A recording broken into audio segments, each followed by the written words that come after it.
10 menit aja ya. Halo halo halo, Johan Sugandi kembali menemani Anda lagi di program 10 menit aja ya. Di hari ini video keempat teman-teman ya, tentang topik saya kali di bulan ini. Saya bahas, saya habisin, saya akan upload setiap hari. Teman-teman bisa ikuti selama bulan ini doang ya, dan khusus topik ini doang yang akan saya upload setiap hari gitu ya, karena saya ingin selesai bulan ini aja, gitu aja sih ya. Dan semoga selesai dengan tepat juga ya. Teman-teman bisa ikuti setiap hari, cek-cek saja terus apa yang ingin saya bahas. Saya berdoa teman-teman bisa nangkap dan bisa mendapatkan poin-poin penting yang harus kita dapati ya, sehingga kita ngerti, oh inilah maksud Tuhan dalam kehidupan kita gitu ya. Itu doa dan kedoaan saya. Oke. Nah teman-teman, kita sudah belajar banyak hal kemarin. Saya melanjut lagi teman-teman kali ini ya, masih tentang destiny, panggilan hidup atau calling teman-teman dalam setiap kita ya teman-teman. Kalau kemarin saya bahas terakhir tentang bagaimana kita menemukan panggilan hidup kita. Sebenarnya masih ada yang kurang kemarin, masih saya mau tambahin ya. Kemarin kita bagaimana kita menemukan panggilan hidup kita. Yang pertama kita mesti bergaul karib sama Tuhan ya. Dengan saat teduh, dengan baca firman dan doa dan sebagainya teman-teman. Bergaul karib dengan Dia dan perjanjian Tuhan akan diberitahukan sama kita. Dan tahukah Anda bahwa kitab Tuhan itu sudah menulis semua hari-hari yang akan sebelum dibentuk. Ya, jadi semua hari-harimu sudah tertulis dalam kitabnya. Jadi kalau engkau ingin tahu hari-harimu ke depan seperti apa, engkau baca firman. Nah, ya, kalau engkau ingin ngerti tujuan hidupmu apa, pekerjaan baik apa yang Tuhan sudah tetapkan buat kau harus baca firman. Ya, perbendara firman itu penting. Ya, harus setiap hari teman-teman. Oke, baca firman setiap hari. Nah, berikutnya sebenarnya yang kurang kemarin saya ingin tambahkan, yaitu teman-teman penting banget yang namanya kemarin saya sempat singgung tentang uji otoritas, komunitas itu juga teman-teman ya sekitar seiman yang memberi masukan dan sebagainya, mereka mengkonfirmasi tapi engkau harus dapetin. Oke. Lalu yang berikutnya teman-teman, sebenarnya ada yang ingin saya tambahkan, itu tentang beban hati. Ini kurang sedikit, saya kurang jelas kemarin, saya ingin tambahkan sedikit di sini gitu ya. Bagaimana kita bisa menguji panggilan hidup kita teman-teman ya. Yang berikutnya adalah tentang beban hati yang Tuhan taruh di hatimu. Nah ini penting sekali teman-teman ya. Tuhan itu menaruh sebuah beban dalam hatimu. Itu setiap kita beda-beda ya. Kalau sempat saya singgung kemarin, misalnya si Siti gitu ya, Siti itu mungkin ngelihat anak Papua kayak kasihan, sedih banget, merasa terpanggil kok pendidikannya kurang dan sebagainya. Misalnya ini contoh ya teman-teman ya, lalu merasa terbeban di sana, lalu merasa kayaknya gue pengen jadi guru deh di Papua misalnya ya teman-teman. Si Siti itu bergumul lalu pengen kesana, teman melihat itu begitu terbeban, hatinya menangis gitu. Saya belum tentu ya. Memang sih setiap kita sih punya pasti hati belas. Kita udah kenal Yesus, pasti kita punya belas kasihan. Setiap kita pasti ada gitu. Tapi beban hatinya tuh kayaknya mendalam banget bagi Siti gitu. Mungkin saya menangis ya sekali dua kali, lalu sedih, berdoa, selesai gitu. Udah mungkin segitu doang. Tapi kalau Siti teman, dia bisa menggumul nih. Gua nggak mau nih, gua nggak betah, nggak tenang hatinya teman. Sebelum dia melakukan pembaruan di sana, wah itu beban hati yang Tuhan taruh di hatinya teman-teman ya. Nah jadi itu beban hatinya membuat dia gelisah, nggak tenang, kayaknya merasa terpanggil, gue harus terbang ke Papua, gue pengen membantu anak-anak di Papua sana ya, untuk bisa menyampaikan pendidikan dengan layak dan dengan baik. Nah misalnya gitu ya. Atau mungkin ada orang dipanggil jadi seorang dokter ya, merasa aduh orang-orang kasihan banget, mau berobat susah, mahal dan sebagainya, merasa pengen bikin pengobatan gratis, dokter murah atau sebagainya misalnya gitu ya. Misalnya ini contoh doang gitu ya. Merasa terbeban melihat orang di pinggir jalan, nggak ada yang ngajari anak-anak tengah jalan. Setiap kita beda-beda beban hati yang Tuhan taruh. Nah gitu ya. Mungkin ada juga yang menggumuli jiwa-jiwa gitu ya, menggumuli bangsa-bangsa gitu ya. Pernah kepikiran menggumuli Ethiopia? Ada? Mungkin ada di antara Anda yang melihat Ethiopia, aduh kayaknya terbeban banget pengen kesana. Oke, mungkin saya nggak tahu ya.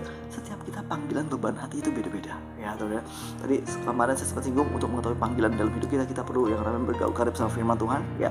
Bergaul karib dengan Tuhan setiap hari, yang urus setiap hari, perlu dipimpin sama dia setiap hari, sehingga kita bisa menangkap, oh inilah panggilanku ya, hari-hariku sudah tertulis dalam firman-Nya gitu. Oh ini aku ngerti. Oke. Lalu uji otoritas itu penting. Setiap otoritas yang Tuhan berikan sama hidupmu itu penting ya. Mereka akan mengkonfirmasi, biasanya orang sekitarmu, otoritasmu itu akan mengkonfirmasi panggilanmu. Engkau sendiri harus dapetin, tapi mereka hanya mengkonfirmasi saja ya. Itu penting juga. Lalu berikutnya teman-teman, beban hati. Nah ini yang ketiga, saya mau tambahin, kemarin masih kurang ya. Beban hati itu penting juga. Beban hati itu bisa mengecek hati kita. Oh ternyata ini beban hatiku yang kayaknya tuh hatiku terpanggil ke sana, punya hati yang kayak pengen ke sana, nggak tenang, gelisah kalau nggak melakukan itu. Nah itu beban hati yang Tuhan taruh ya. Itu bisa dicek juga ya. Ini beberapa cara kita bisa menemukan panggilan hidup dalam hidup kita yang masing-masing setiap kita beda-beda gitu ya. Nah teman-teman, yang berikutnya lagi, biasanya teman-teman ya, kita bisa lihat juga talenta kita ataupun karunia yang Tuhan percayakan sama kita ya. Ini biasanya ketika kita deal sama Tuhan terhadap panggilan hidup kita, teman-teman, saya mau katakan biasanya Tuhan itu akan perlengkapi kita ya dengan talenta, dengan karunia yang memang kita diperlukan supaya kita bisa bekerja dengan cakap dalam panggilan itu, ya saudara ya. Tuhan itu memperlengkapi, kayak misalnya zaman lama dulu ada roh keahlian bikin tukang kayu, tukang ini. Tuhan tuh memperlengkapi orang-orangnya loh, ya. Tuhan tuh kalau memanggil seseorang untuk sebuah pekerjaan baik, dia juga akan bertanggung jawab memperlengkapi orang itu. Mungkin Anda bisa cek nih teman-teman ya, Anda sukanya apa gitu. Mungkin Anda suka deh sama berita-berita politik. Jangan-jangan Anda dipanggil menjadi seorang politikus ya, seorang birokrat, jangan-jangan gitu ya. Anda suka nulis mungkin dari dulu gitu ya, sejak kecil suka nulis buku diari, masih zaman dulu ya, diari saya gitu gitu ya, zaman dulu. Jangan Anda mungkin suka nulis, jangan-jangan Anda dipanggil seorang penulis ya, mungkin penulis buku. Anda mungkin suka main drama ya, jangan-jangan Anda dipanggil menjadi seorang aktor ya, atau suara Anda bagus ya, talenta Tuhan yang Tuhan beri, suara Anda begitu bagus, kalau nyanyi kayaknya gitu gitu ya. Jangan-jangan Anda dipanggil menjadi seorang penyanyi teman-teman ya. Muliakan Tuhan dalam setiap aspek yang Tuhan percayakan sama hidupmu. Ingat teman-teman, ini bisa jadi bahan acuanmu juga untuk mengecek hidupmu, talenta apa sih, karunia apa sih yang Tuhan percayakan sama hidupmu ya. Ini semua biasanya akan mendukung engkau ya, untuk memperlengkapi engkau. Mungkin ada orang yang cakap mengajar. Saya pernah dulu ingat banget waktu SMP, teman, ada guru saya yang kalau ngajar matematika, kalau guru lain kayaknya ngajarnya bingung gitu ya. Kalau dia guru saya ingat banget seorang guru kalau ngajar tuh cakep banget. Bisa dari ujung sampai ujung dia bisa jelasin. Cakap dalam pekerjaannya, maksud saya gitu ya. Cakap dalam pekerjaan bisa jelasin dari ujung sampai kita yang dengerin ngerti, jadi ngerti gitu. Cakap yang ngajarin, cakap dalam pekerjaannya misalnya. Jadi ngerti. Hebat nih, jadi ngerti kita. Ada orang yang gitu. Tuhan akan perlengkapi engkau dengan keahlian-keahlian itu ya. Bisa cek di situ juga. Oke. Nah, teman-teman, saya mau lanjut lagi kali ini teman-teman tentang setia mengerjakan panggilan kita gitu ya. Ya teman-teman, setialah berjalan dalam panggilanmu ya teman-teman ya. Menjalani panggilan itu nggak mudah ya, menjalani panggilan hidup itu nggak mudah teman. Akan banyak ketemu tantangan ya, akan mungkin ketemu penolakan ya, mungkin akan ketemu dengan orang-orang yang nggak senang sama Anda gitu ya. Banyak mungkin tantangan ya teman-teman, atau mungkin dari dalam dirimu sendiri engkau merasa masih nggak bisa, merasa mungkin minder, merasa masih nggak mampu dan sebagainya, halangan dari dirimu sendiri ya.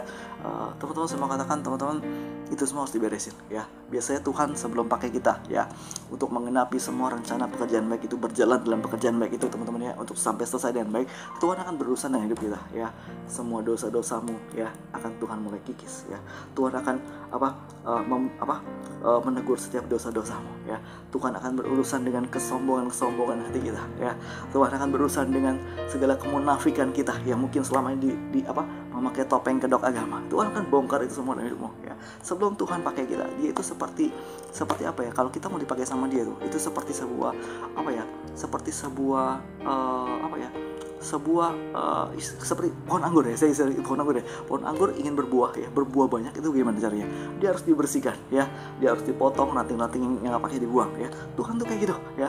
Sebelum Tuhan pakai hidupmu lebih dan lebih lagi dalam pekerjaan baik itu, sehingga pekerjaan baik itu genap dalam hidupmu, dia akan bersihkan kau. Semua ranting-ranting yang kotor akan dibuang, semua hal-hal yang jelek dalam hidupmu, Tuhan berurusan dengan kau.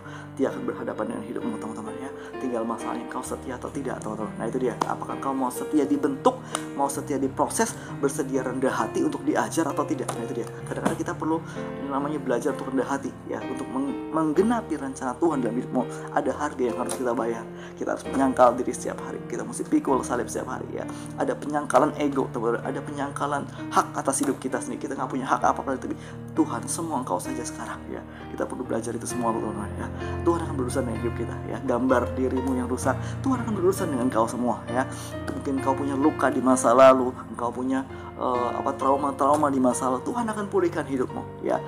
Dibutuhkan kerjasama dengan Roh Kudus teman-teman. Saya mau katakan teman-teman, untuk mengenapi rencana Tuhan dalam hidup kita, kita butuh kerjasama dengan Roh Kudus. Bagaimana caranya? Mau diajar, Tuhan ini aku, bentuk aku. Mau rendah hati, Tuhan berurusanlah denganku. Saya sering berdoa gitu sama Tuhan ya. Tuhan, apalagi Tuhan yang belum beres dalam hidupku ya. Apalagi Tuhan yang masih tidak sesuai dengan kehendak-Mu. Apalagi Tuhan yang masih belum berkenan dalam hidupku. Apalagi Tuhan yang harus aku bertobat. Apalagi Tuhan yang harus kurubah dalam hidupku. Berusaha selalu dengan Tuhan, mau diajar, mau dibentuk teman-teman untuk mengenapi panggilan Tuhan.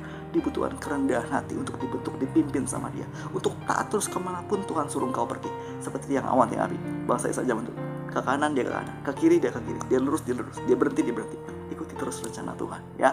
Jangan pernah teman-teman kita mengeraskan hati kita yang akhirnya membuat kita berputar-putar saja, nggak sampai-sampai ya. Perlu bayar harganya. Oke, saya lanjut lagi besok. Tuhan Yesus berkati. Dadah.